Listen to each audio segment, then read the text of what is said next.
How you can upload photo to Drive and share the link. In order to upload photo on Drive and share the link, you have to follow the simple steps. Open up your browser first thing first, and on the web address bar type in drive.google.com. When you type in that, it's going to take you to the Google Drive page, which is going to look something like this. So basically, what next you need to do is to upload. You need to go ahead and press the new button and then click on upload. Click on file upload. Once you press on file upload, that's gonna show you the folder from where you go ahead and access the particular folder.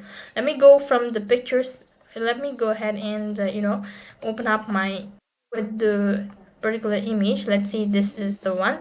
After you're done uploading the particular image, it's going to be added to this page. So now what next you need to do is, once the image or the photo is already added, press the three dot icon next to it. Once you press on it, you can see this option. You could go and click on the link, and here you can see you've successfully copied the link. Now whenever you paste in the link, you can go and access the particular photo.